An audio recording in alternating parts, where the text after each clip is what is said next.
Hello everyone, in this video we will discuss features of membership function. Suppose A is a classical set and having value 20, 30 and 40. So this is a simple classical set. In case of fuzzy set, suppose A is a fuzzy set and the elements 20 with 0.3 value, element 30 with 0.7 value, element 40 with 0.1 value.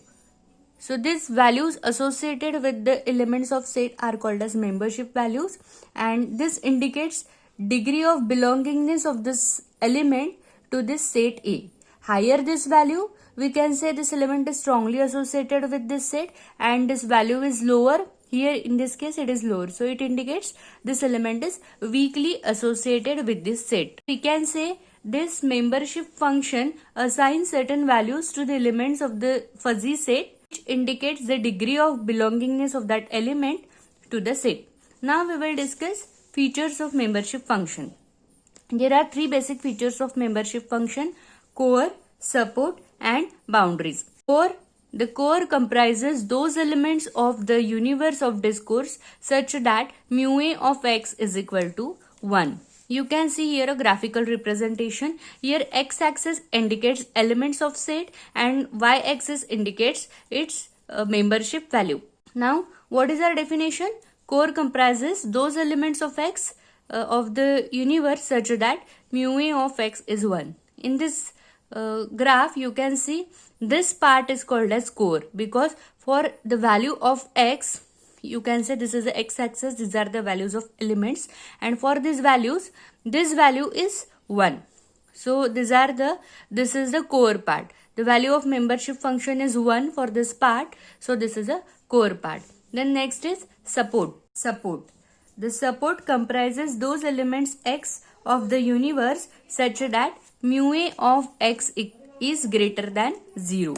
So all the area in this graph which is greater than 0, you can say this area which is greater than 0, it will comes under the support. So you can see this area is represented with the support. All the values greater than 0 will be indicated in the support.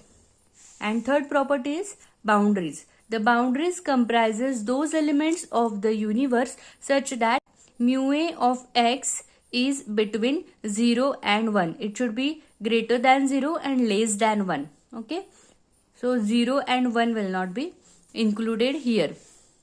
Which part will be there in this graph? You can see greater than 0 and less than 1 means this part will be discarded, and remaining part which is less than 1, this will be there in the boundary. So this is a boundary, and mathematically we can say that boundary equal to support minus core. That is, you can say this is a support, this is a core, and remaining part is boundary. So we can say boundary is equal to support minus core. That's all for this video. Thank you.